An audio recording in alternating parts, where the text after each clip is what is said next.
함께함이 기쁨입니다. 네, 네, 함께함이 기쁨입니다. 오늘 말씀은 우리 영생에 대한 소망의 삶이라는 제목으로 우리 디도서 말씀을 좀 나눠보려고 합니다. 여러분, 2023년도 드디어 절반이 지났습니다. 2023년도가 절반이 지난 시점이면서 작년 이맘때 저희가 여기에 첫 공사를 시작을 했습니다. 양육하는 가운데 집사님 한 분이 쓰레빠를 신고 와서 여기를 어떻게 뜯을 수 있을까 한 장 뜯었을 때 그때부터 철거가 시작이 되었습니다. 그렇게 철거가 시작되고 여기 교회 예배당을 꾸민 지가 벌써 1년이 되었습니다. 지난 1년을 돌아보면서 또 2023년도 6개월을 돌아보면서 하나님께서 우리에게 어떤 일들을 하셨는지에 대해서 많은 일들이 생각이 납니다. 여러분들은 어떠한 생각이 드나요? 우리 6개월을 돌아보면서. 우리가 연초에 송구영신 예배를 하면서 결단한 것들이 있을 것입니다. 그 결단한 것들이 지금 잘 이루어지고 있나도 고민할 것이고, 벌써 우리가 여기 들어온 지 1년이 되었구나라고 생각하시는 분들도 계실 겁니다. 근데 우리가 한 가지 예만 들어보면은, 연초에 우리가, 크리스찬들이 많이 결단하는 것 중에 하나가, 2023년도 한 해에는 꼭 성경을 일독하리라, 결단하고 다짐을 합니다. 근데 여러분, 그 결단하고 다짐한 것들, 우리가 성경 통독이라고 얘기했지만, 그것을 하기 위해서는 여러분 어떻게 해야 되나요? 기도를 열심히 하면 되나요? 기도도 열심히 해야겠지만 기도를 한 만큼 우리가 성경 통독을 하기 위해서 성경을 읽어야지 성경 통독이 가능한 겁니다. 그러니까 우리가 뭔가를 결심하고 결단하고 하나님께서 주시는 마음들을 우리가 실천하기 위해서는 그 마음을 위해서 기도하는 것으로 끝나는 것이 아니라 그 마음을 실천하면 되는 것입니다. 교회 다니지 않는 사람들은 연초에 이러한 결단들을 많이 하죠. 금연을 꼭 하겠습니다. 하지만 우리가 작심삼일로 끝나는 경우들이 많이 있습니다. 그걸 하기 위해서는 안 해야 되는 거지, 결단하고 결심하는 것으로는 끝나면은 우리가 그것을 할 수가 없는 것입니다. 그것을 지키는 데에는 노력이 필요하고 훈련이 필요하고 우리의 수고가 필요한 것입니다. 그리스도인이라고 말하는 저와 여러분들, 우리의 신앙의 모습이 어떠한가요? 우리도 결단과 결심과 다짐만 하고 있지 않나, 우리 한번 돌아보는 시간이 되었으면 좋겠습니다. 디도서 1장 16절에 보면은 입으로는 하나님을 안다고 말하나 행동으로는 부인하고 있는 사람들을 가증하고 완악한 자들이라고 이야기하고 있습니다. 오늘 디도서를 함께 나누면서 우리의 스스로의 신앙을 점검하는 시간이 되길 바랍니다. 오늘 말씀의 제목이 영생에 대한 소망의 삶입니다. 이거를 조금 더 쉽게 얘기하자면은 그리스도인으로서 우리가 어떻게 살아야 할 것인가를 우리가 고민해야 되는 것입니다.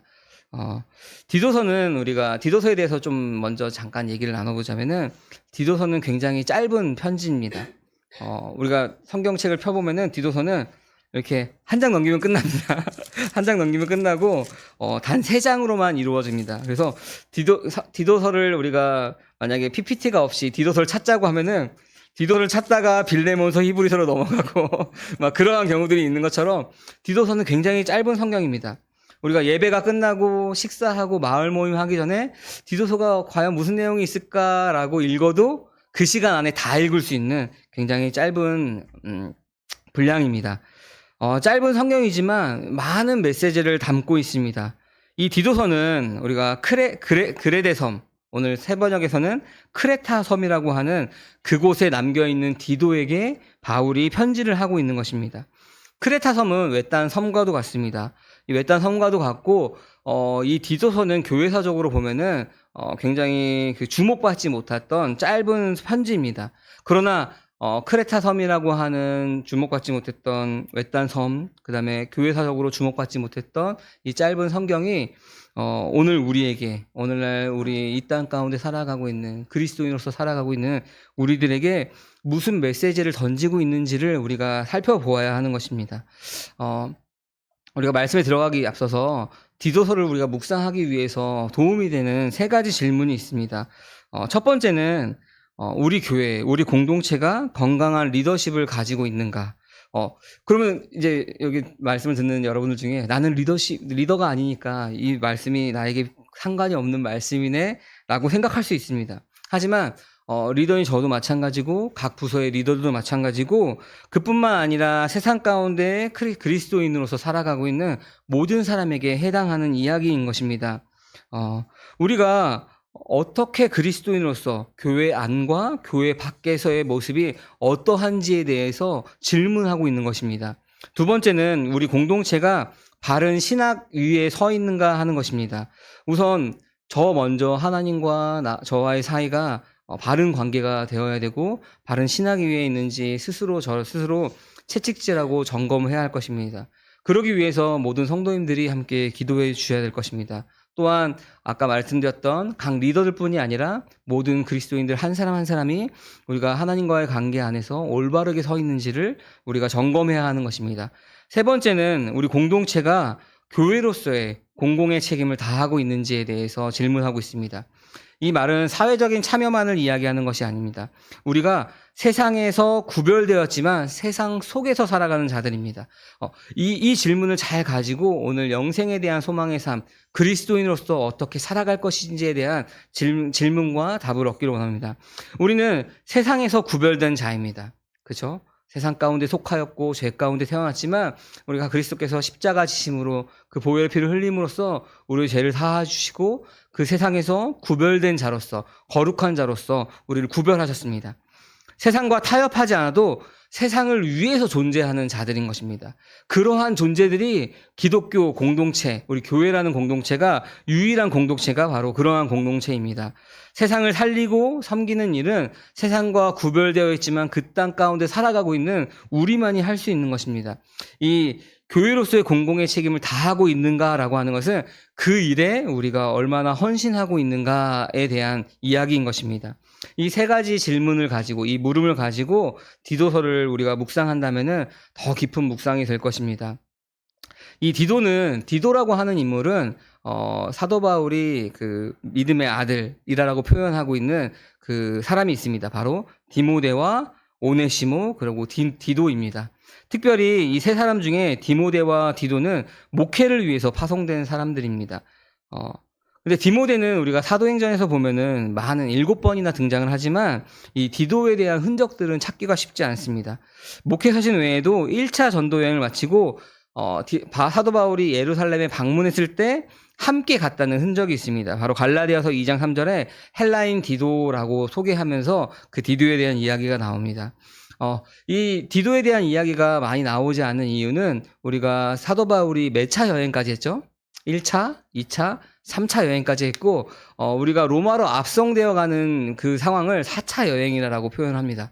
그리고 로마에서 재판받고 가택구금 2년을 마치고 그 다음의 행적들을 우리가 성경에는 많이 기록되어 있지 않지만 그리고 그 파편들을 우리가 찾아볼 수는 있지만 5차 여행이라고 이야기합니다. 그 5차 여행 가운데 이 디도를 함께 동행한 일들이 많았기 때문에 디도에 대한 흔적들이 찾기가 쉽지 않습니다. 그러나 이 디도는 우리가 아까 갈라디아서 2장 3절에 헬라인 디도라고 소개하면서 이 고린도에 보내는 편지도 디도의 손에 맡겨서 보내는 것처럼 이 사도 바울은 디도에 대해서 굉장한 신뢰와 믿음이 있었습니다.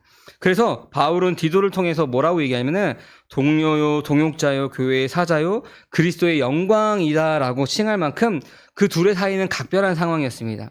근데 오늘 우리가 함께 디도서 1장 1절부터 9절까지 말씀을 읽었는데 그렇게 각별한 사이라면은 디도에게 보내는 이 편지가 사도 바울에 대해서 본인에 대해서 자세하게 설명할 필요가 없는 겁니다. 그렇죠?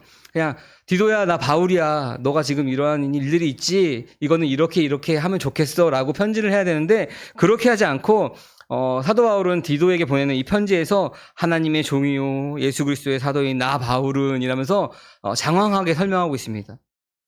이건 뭐냐면은 이 편지가 디도뿐만이 아니라 지금 속사도, 그러니까 사도 이후의 시대에 보내고 있는 그 공동체, 크레타 섬의 공동체에게 디도뿐만이 아니라 그들에게 보내는 편지인 것입니다. 그러니까 내가 크레타 섬에 남겨둔 이 디도가 나와 같은 이러한 영생에 대한 소망을 품고 있는 삶을 살고 있다.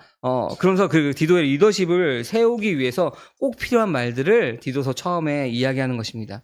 이 디도서는 다른 말로 이야기하면은 목회서신이라고 부릅니다.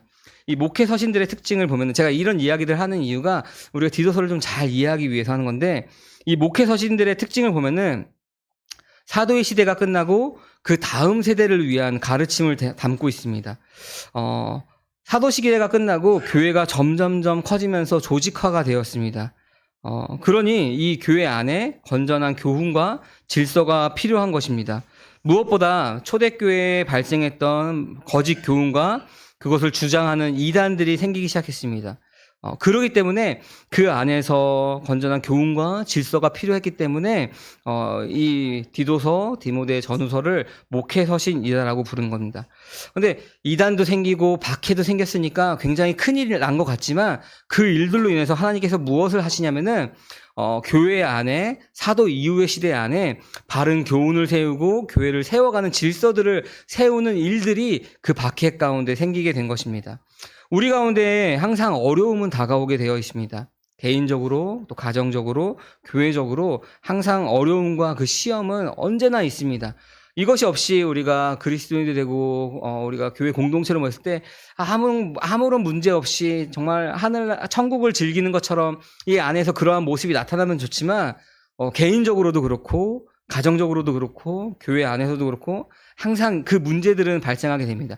이 디도서를 보고 있는 이 교회 공동체 안에서도 그러한 문제가 생겼지만 그 문제를 어떻게 바라보느냐에 따라서 그 문제를 어떻게 해결하느냐가 달라지는 것입니다. 단순히 불평불만만 하고 있다면은 그것은 사단이 틈타는 틈으로써 벌어지는 것이고 이 일들을 통하여서 하나님께서 그 공동체 안에 그 가정 안에 그 개인 안에 하나님께서 어떻게 하나님의 나라를 세워가는지를 우리는 바라보아야 하는 것입니다. 이 목회 서신들의 또 다른 특징은 뭐가 있냐면은 예수님의 공생의 시대 그리고 예수님이 또 승천하시고 사도들이 살아있던 그 시대에는 어떻게 해야 사도가 되었죠? 모든 것을 다 버리고 예수님을 따라야지 사도가 되었습니다. 가정도 또 내가 가진 그 모든 재물도 다 버리고 예수님을 따랐던 사람들이 바로 사도였습니다. 그런데 사도 시대 이후에는 이 모든 그리스도인들이 모든 걸 다 버려두고 예수님을 따르나요? 세상 가운데 우리 아까 말씀드렸던 것처럼 세상에서 구별되었으나 세상 안에서 살아가고 있는 사람들입니다. 이 사도 이후의 시대가 바로 그러한 시대고 오늘날도 그러한 시대로서 살아가고 있는 것입니다. 그래서 사도 이후의 그리스도인들이 세상 가운데 어떻게 살아갈 것인가를 이야기하고 있는 것이 바로 이 디도서 또 목회서신입니다.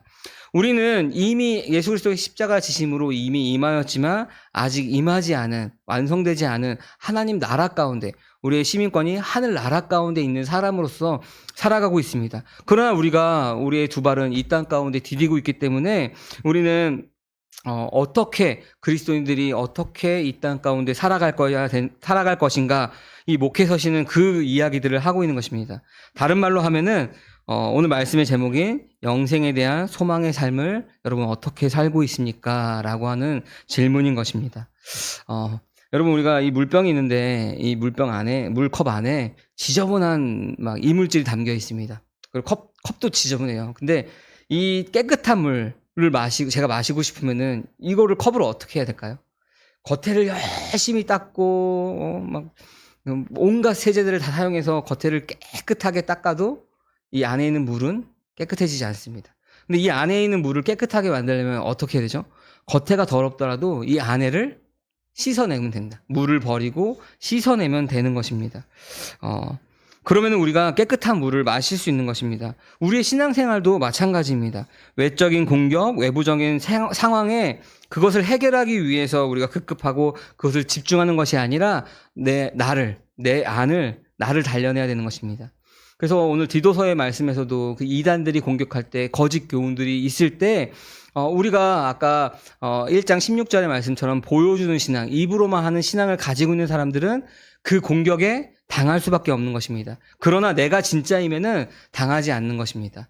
우리 아까 1부 때도 무슨 얘기를 했냐면은 청년들 중에 이제 제가 청년 사역할 때 청년들이 제가 이 형제를 만나도 됩니까? 이 자매를 만나도 됩니까? 라고 질문하는 청년들이 있습니다. 근데 그 질문하는 게 뭐냐면은 이 형제가 이 자매가 교회를 다니지 않는데 예수를 믿지 않는데 제가 만나도 되겠습니까? 라는 질문들을 가끔 해와요. 근데 그 질문 가운데서는 나는 이 사람을 사랑하는데 이 사람이 너무 좋은데 교회를 안 다니는데 만나도 됩니까? 빨리 나에게 면죄부를 주세요. 라는 질문으로 오는 거겠죠? 근데 저는 그 청년들한테 뭐라고 대답하냐면은 너가 복음으로 바르게 서 있다면은 너가 진짜이면은 그 형제에게 그 자매에게 믿지 않더라도 너의 모습을 통해서 그들이 예수님을 보지 않겠느냐. 그러니까 너가 진짜이면 된다라고 얘기하면은 그 청년들이 근심하며 저를 떠나갑니다. 그러니까 위로의 말을 받고 싶었는데 너가 진짜여야 된다라고 하니까 근심하면서 갑니다. 결국에는 자기 마음대로 뭐 만나기도 하지만 그래서 저는 그 외부적인 것들이 아니라 너가 진짜이면은 그 청년에 따라서 너가 믿음을 잃어버리는 것이 아니라 그 청년이 너를 통해서 하나님을 믿게 되는 계기가 될 수 있다라고 하는 이야기들을 하는 것입니다. 내가 진짜이면은 우리 공동체가 진짜이면은 그 어떠한 세력이 우리를 넘어뜨리려고 해도 외부적인 것이 우리를 무너뜨릴 수 없는 것입니다. 디도서는 그래서 자신 안에 있는 문제, 교회 안에 있는 이야기들을 주로 합니다. 외적인 상황이 분명히 있고 외적인 공격이 분명히 있지만 로마의 박해도 있고 이단들도 분명히 있었지만 이 디도서는 외부적인 상황에 대해서 언급하지 않고 있습니다. 오늘 함께 읽은 1장 1절에서 9절까지 말씀도 장로들, 감독들이 어떻게 해야 한다, 이러한 사람이어야 한다라는 이야기를 하지 이 외적인 공격을 우리가 어떻게 타파하고 복음을 전해야 합니다라는 이야기들을 하고 있지 않습니다. 우리가 힘든 상황이나 어려운 일이 있을 때 주로 하는 말이 있습니다. 그렇죠? 정신을 꼭 붙잡아야 된다. 멘탈을 꼭 잡아야 된다. 정신 똑바로 차려라 하면서 호랑이에게 물려가도 정신만 바싹 차리면은 산다라고 이야기합니다. 근데 가만히 생각해보면은 호랑이에게 물려가면은 정신만 차려도 호랑이에게 물려가면 죽죠. 그럼 호랑이에게 물려갔을 때 살 수 있는 방법을 이야기해야 되는데 그리고 외부를 해결할 수 있는 방법을 이야기했는데 그것이 아니라 정신을 똑바로 차리라라고 이야기합니다. 그러니까 그 말의 뜻은 문제는 외부에 있는 것이 아니라 내가 정신을 똑바로 차리고 있으면은 그 안에서도 살 수 있다. 힘든 일도 이겨낼 수 있다라고 하는 것입니다. 교회가 무너지는 원인은 외부의 공격이 아닙니다. 외부의 공격으로 인해서 교회가 무너질 것 같았으면은 벌써 우리 초대교회 때 다 무너졌을 것입니다. 초대교회 때 엄청난 박해가 있었는데 우리가 그 역사에도 기록되어 있죠. 뭐냐면 64년도에 AD 64년도에 네로 황제가 이제 그 로마의 그러니까 화재를 빌미로 모든 그리스도인들을 다 탄압했을 때 64년도입니다. 그때 핑계로 기독교를 박해하고 예수님을 믿는 사람들, 예수님 따르는 사람들을 죽이고 다녔습니다. 그러나 교회가 사라지지 않았습니다. 오히려 그 복음이 더 전파되어서 오늘날 우리까지도 그 복음을 듣게 되어서 지금 오늘날 저와 여러분들이 함께 모여서 예배하고 있는 것입니다. 근데 디도서는 언제 쓰였냐면은 우리가 그 63년도라고 많은 사람들이 추정을 합니다. 그러니까 그 기독교의 대박해가 일어나기 바로 전 연도죠. 그러면은 평안하다가 64년도에 그것을 빌미로 박해했을까요? 점점점 박해하는 상황들이 많아졌고 그들이 그 교회 예수님을 믿는 사람들을 그리스도인들을 박해하는 상황들이 점점점 극에 치달을 그때였습니다. 그러니까 외부적인 상황들, 외부적인 탄압들이 분명히 많이 있었습니다. 그러나 사도 바울은 디도서에서 그러한 박해들을 어떻게 돌파해라 라는 것이 아니라 그 내부적인 것들을 이야기하는 것입니다. 교회가 무너진다면은 외부적인 박해가 아니라 내 안에 말씀이 부재해서 내부적인 타락의 결과로 교회가 무너지는 것입니다. 말씀이 부재하면은 그리스도가 우리 안에 주인이 아니라 내가 주인 되고자 하는 것입니다. 그렇다면은 교회 공동체의 모임이 또 내가 그리스도인으로서의 삶이 의미가 없어지는 것입니다. 내가 주인 되는 삶, 내가 그 삶을 주도하고자 하는 것들이 우리가 주가 된다면은 우리 공동체 안에는 외부적인 요인이 아니라 그 내부적인 것들 때문에 무너지고 타락할 것입니다.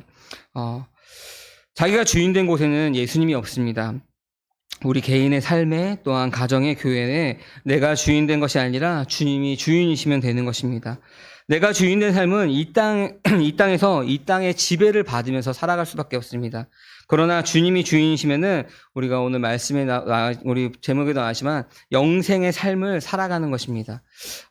바울은 이 디도에게 특별히 오늘 함께 읽은 디도서 1장 말씀을 통해서 우리가 이 땅 가운데 영생에 대한 소망의 삶, 그리스도인으로서 어떻게 살아갈 것인지에 대한 것이 그냥 추상적인 것으로 끝나는 것이 아니라 구체적으로 우리가 어떻게 살아야 한다라는 실질적인 덕목들을 이야기하고 있는 것입니다. 그렇게 사는 삶이 그리스도인들의 삶이다. 영생에 대해서 소망하는 삶이다. 우리가 이 땅 가운데 구별되었지만 이 땅 가운데 복음을 전하는 사람들의 삶이다라고 자세하게 구체적으로 이야기하고 있는 것입니다. 근데 이 모든 덕목들은 우리가 그리스도인이 됨으로써 우리가 한 번에 되어지는 것이 아니라 그리스도인이 되었지만 우리가 하루하루 살아가면서 오랜 기간 동안 우리가 삶으로써 그것을 우리 삶 가운데 녹여내야 되는 부분들이 상당수가 있는 것입니다. 오늘 우리 말씀을 함께 읽어보겠습니다. 디도서 1장 1절에서 2절까지 말씀입니다. 하나님의 종이요 예수 그리스도의 사도인 나 바울은 하나님의 택하심을 받은 사람들의 믿음을 일깨워주고 경건함에 딸린 나는 거짓이 없으신 하나님께서 영원 전부터 약속해 두신 영생에 대한 소망을 품고 있습니다. 아멘. 사도 바울은 당시에 거짓 교사들에 의해서 거짓 교훈이 넘쳐나는 교회를 향하여서 자기 자신을 하나님의 종이요 예수 그리스도의 사도라라고 이야기합니다. 이 사도 바울이 사도가 된 것은 하나님께서 택하심을 받은 그 사람들의 믿음을 일깨워주기 위함이다라고 이야기하면서 경건함에 딸린 진리의 지식을 깨우쳐주기 위해서 사도 바울이 사도가 되었다. 그 사도가 된 것은 하나님의 뜻 안에서 되었다라고 이야기합니다. 근데 이 진리의 영생의 소망에 대해서 이야기합니다. 이 영생은 창세 전부터 우리가 에베소서에 나와 있는 것처럼 창세 전부터 우리에게 약속된 생명인 것입니다. 이 하나님이 택하신 자 믿음과 진리의 지식은 그 영원한 생명에 근거하고 있다라고 이야기합니다. 우리 다른 목회 서신인 디모데 후서에 보면은 이렇게 나와 있습니다. 제가 읽어드릴게요. 하나님의 뜻으로 그리스도 예수 안에 있는 생명의 약속을 따라 그리스도 예수의 사도가 된 나 바울이라고 본인을 소개하고 있습니다. 이 사도 바울의 사도성은 창세 전부터 약속한 그 아들의 생명에 근거하고 있는 것입니다. 그러기에 이 3절 말씀에 우리가 3절 말씀에 보면은 사도 바울이 그거에 근거하고 있기 때문에 나는 그것을 전한다라고 이야기하는 것입니다. 여러분 우리가 전하는 사람, 우리가 증언하는 사람이라고 증인이라고 얘기하는데 이 증언하는 사람 증인은 어떤 사람이 증언하고 증인할 수 있을까요? 들었던 사람, 제가 무언가를 들었던 것들을 사건을 이야기한 거를 들은 사람이 증언할 수가 없습니다. 그것을 경험한 사람이 그것을 직접 본 사람이 그것을 증언할 수 있는 것입니다. 특별히 우리가 경험한 것 혹은 할 수 있는 것을 이야기하는 것이 아니라 그렇지 않은 것을 이야기할 때 그러니까 그것이 굉장히 큰 차이가 있는 것입니다. 내가 들었던 것을 이야기하는 거랑 내가 경험한 것을 이야기하는 것은 굉장히 큰 차이가 있습니다. 저희 아들의 얘기를 잠깐 하자면은 아들이 지금보다 더 어렸을 때 제가 고무줄로 그 별을 만들고 쌍별을 만드는 것을 이렇게 보여줬습니다. 그러니까 이것을 굉장히 신기해하죠. 어떻게 고무줄로 저걸 만들지? 하고 신기해하는데 친구들한테 가서 자랑을 했나 봐요. 근데 자기가 만들 수는 없죠, 이거를. 근데 지금이 좀 커서 그 별을 만들고 또 저보다 더 빨리 만듭니다. 저랑 시합하면은 저보다 조금 빨라요. 제가 물론 져주긴 하지만 때론 진심으로 해도 좀 빠르긴 합니다. 근데 이거를 빠르게 자기가 잘 만들 수 있으니까 그전에는 친구한테 우리 아빠가 쌍별 만들 수 있다. 와, 신기하지 했지만 지금은 아이들한테, 친구들한테 그 만드는 방법을 본인이 가르쳐 줍니다. 본인이 만들 수 없었다면 평생 우리 아빠가 이거 만들 줄 알아 라고 이야기했겠지만 본인이 만들 줄 아니까 그 만들 줄 아는 것을 다른 친구들에게 가르쳐 줄 수가 있는 것입니다.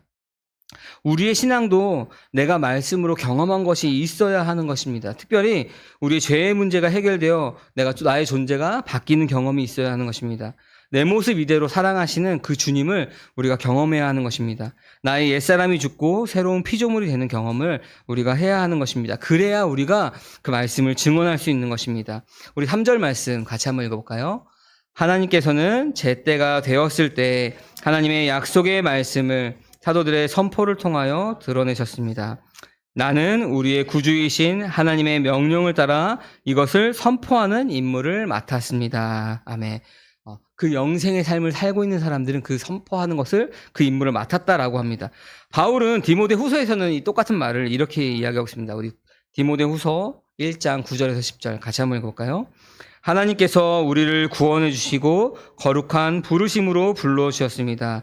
그것은 우리의 행실을 따라 하신 것이 아니요 하나님의 계획과 은혜를 따라 하신 것입니다. 이 은혜는 영원 전에 그리스도 예수 안에서 우리에게 주신 것인데 이제는 우리 구주 그리스도 예수께서 나타나심으로 환히 드러났습니다. 그리스도께서는 죽음을 패하시고 복음으로 생명과 썩지 아님을 환히 보이셨습니다. 아멘. 사도 바울은 같은 믿음을 가진 진실한 아들에게, 그 디도에게 이 편지를 쓰고 있습니다. 그러니까 그 디도도 사도 바울처럼 이러한 믿음을 가지고 있다. 크레타 섬에 있는 교회 공동체 여러분, 그 디도가 그냥 내가 파견한 것이 아니라, 그냥 내가 거기다 두고 온 것이 아니라 나와 같은 이러한 믿음을 가지고 있다라고 그 디도를 세워주고 있는 것입니다. 디도가 깨달은 이 진리의 복음을 통해서 얻게 된 창세전에 약속된 영생의 그 생명이 그 안에 있다라고 하는 것입니다. 여러분, 우리도 우리의 믿음이 다른 데 있지 않습니다. 여러분, 우리의 믿음도 그 아들의 생명을 우리가 얻는 데에 있습니다. 그러니까 우리 또한 그 복음을 전하는 자로 있어야 한다는 것입니다. 이것은 추상적인 것이 아니라 아까 말씀드렸듯이 삶에서 구체적으로 우리가 드러내야 되는데, 그것이 디도서 오늘 1장 1절부터 9절 가운데, 특별히 5절부터 9절 가운데, 그 이후의 모든 디도서 말씀 가운데 어떻게 살아야 하는지에 대해서 추상적인 것이 아니라 구체적으로 이야기하고 있습니다. 5절부터 9절까지는 그 리더를 세우는 이야기, 우리 그리스도인들을 세우는 이야기를 하면서 5가지 부정적인 행위를 금하고 7가지 긍정적인 행위를 적극적으로 수행해야 한다라고 이야기하고 있습니다. 이 이야기가 나를 정죄하는 이야기가 아니라 우리가 그리스도 안에서 그렇게 변화되어 가고 그렇게 살아야 한다라고 이야기합니다. 그 내용이 뭐냐면은, 다른 사람에게 흠잡을 데가 없어야 하며 한 아내의 남편이어야 하고 자녀가 신자여야 하며 자녀가 불순종하면 안 된다라는 이야기를 하면서 7절에서는 자기 고집대로 하지 않고 성내지 않고 술을 즐겨하지 않고 폭행하지 않고 부정한 탐욕을 부리지 않아야 한다라고 말하면서 손님을 잘 대접하고 선한 일을 좋아하고 바르게 살며 경건하고 절제할 줄 알아야 한다라고 8절 말씀에 이야기하고 있습니다. 그러나 그 무엇보다 그 자신이 믿음으로 진리의 말씀을 그대로 지켜야 하는 것입니다. 우리 9절 말씀 같이 한번 읽어볼까요? 신실한 말씀의 가르침을 굳게 지키는 사람이라야 합니다. 그래야 그는 건전한 교훈으로 권면하고 반대자들을 반박할 수 있을 것입니다. 아멘. 여러분, 우리가 이렇게 살아야 합니다라고 얘기하면 굉장히 숨막히는 일일 수도 있습니다. 불가능해 보이는 일일 수도 있습니다. 하지만 여러분, 이것은 불가능한 일이 아닙니다. 사랑하는 성도 여러분, 우리가 주님의 보혈의 능력을 나의 능력, 나의 한계로 제한하지 말아야 하는 것입니다. 이 모든 일들은 우리의 옛사람으로는 할 수가 없는 것입니다. 하지만 우리가 새 사람이 되었으니까 할 수 있는 것입니다. 내 힘으로는 할 수 없으나 내 안에 그리스도께서 그렇게 할 수 있는 것입니다. 할 수 없다라고 말하는 것은 우리가 교만한 것이고, 아직도 내가 주인된 삶을 사는 사람들이 이 모든 것들 할 수 없다라고 말하는 것입니다. 그러니까 여러분, 그 보혈의 능력을 나의 능력으로 제한하지 마시고 이 모든 것들을 우리가 할 수 있는 것입니다. 아까 앞에서 말씀드렸던 것처럼 우리 이 모든 것들이 그리스도인이 된 순간부터 자연스럽게 내 삶 가운데 나타나는 것이 아니라 우리 삶 가운데 천천히 녹여내고 훈련되고 연습해야 되는 것들이 바로 이러한 삶인 것입니다. 창세전에 하나님께서는 우리에게 그 아들의 생명을 주시기로 약속하셨다라고 말씀드렸습니다. 우리 본문 2절 말씀 우리 같이 한번 읽어볼까요? 나는 거짓이 없으신 하나님께서 영원 전부터 약속해 두신 영생에 대한 소망을 품고 있습니다. 아멘. 하나님의 약속은 여러분 신실한 약속입니다. 하나님께서 약속하시고 그 약속을 이루시는 분이 바로 하나님이십니다. 하나님께서 우리에게 영생을 주시겠다라고 말씀하셨고 그 영생을 우리 가운데 주시기 위해서 하나님께서 일하십니다. 아들을 보내시고 그 아들을 믿게 하시고 그 아들을 믿음으로 말미암아 그 아들의 생명이 우리 가운데 온 것입니다. 영생은 하나님이 정하신 때에 그 아들을 통해서 우리에게 주어졌습니다. 그러니까 우리가 바른 교훈, 다른 말로 하면은 기독교의 본질은 복음을 전하여 생명을 얻는 데에 있는 것입니다. 이 생명은 옛사람이 그리스도와 함께 십자가의 죽음으로 받을 수 있는 생명인 것입니다. 우리가 이전 것은 지나갔으니 보라 새 것이 되었도다라고 말합니다. 그러니까 우리가 그 보혈의 능력을 우리 능력으로 제한하지 말자라고 이야기하는 것입니다. 주님의 능력으로 할 수 있는 것입니다. 우리도 옛사람에서 새 사람으로 바뀌게 한 것이 바로 우리의 능력이 아니라 주님의 능력으로 그렇게 하셨습니다.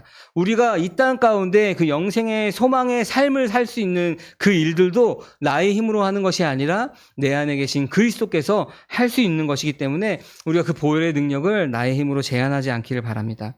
오늘 말씀에서 읽은 디도서의 말씀뿐만 아니라 우리가 그리스도를 완전하게 닮아갈 수 있는 것입니다. 나의 능력으로가 아니라 내 안에 계신 예수 그리스도로 말미암아 우리가 할 수 있는 것입니다. 성경에 보면은 가장 어려운 말씀이 있습니다. 무슨 말씀이냐면 항상 기뻐하라, 쉬지 말고 기도하라, 범사에 감사하라. 여러분 그것을 해본 적 있나요? 항상 기뻐하려고 막 어쩔 때는 막 기쁜 생각만 하고 계속해서 중얼중얼 기도하기도 하고 이거는 말씀을 문자적으로 우리가 이해하는 건데 그것이 아니라 하나님께서 우리가 항상 기뻐할 수 있는 일을 우리 가운데 주신 것입니다. 그리고 또한 주님과 우리가 기도할 수 있는, 대화할 수 있는 자격이 우리 가운데 생겼습니다. 범사에 감사할 수 있는 일을 하나님께서 주셨습니다. 근데 내가 항상 기뻐할 수 없습니다. 쉬지 말고 어떻게 기도합니까? 내가 범사에 어떻게 계속 감사합니까? 나의 상황은 이런데 라고 나의 힘으로, 나의 생각으로 보혈의 능력을, 주님의 그리스도의 능력을 우리가 제한하는 모습이 우리 가운데 있지 않나 우리가 돌아보게 됩니다. 내가 하는 것이 아니라 주님께서 그 모든 일들을 하시는 것입니다. 오늘 5절 이후 또 9절 이후에 나오는 그 모든 말씀들이 그의 능력으로 말미암아 우리가 할 수 있는 것입니다. 이스라엘 백성들이 출애굽 이후에 광야에서 살아가는 이유가 무엇이었죠? 하나님의 말씀대로 사는 방법들을 배우는 과정이 광야에서 있었던 것입니다. 그들은 아침마다 만나를 가지러 왔습니다. 매일매일의 양식을 주시면은 그날의 양식을 공급받으면서 하나님의 말씀을 지키는 훈련들을 하였습니다. 또한 하나님께서 구름기둥과 불기둥으로 그들을 인도하셨습니다. 구름기둥이 가면은 불기둥이 가면은 그 맞춰서 따라가고 멈추면은 거기서 하루가 됐던 1년이 됐던 구름기둥과 불기둥이 움직일 때까지 그곳에 진을 치고 살았던 것이 바로 그들의 모습이었습니다. 광야에서의 모든 삶은 말씀에 순종하는 방법들을 배워가며 이집트에서의 노예로서의 삶이 아니라 하나님의 백성답게 변해가는 과정 가운데 있는 것이 바로 광야의 삶이었습니다.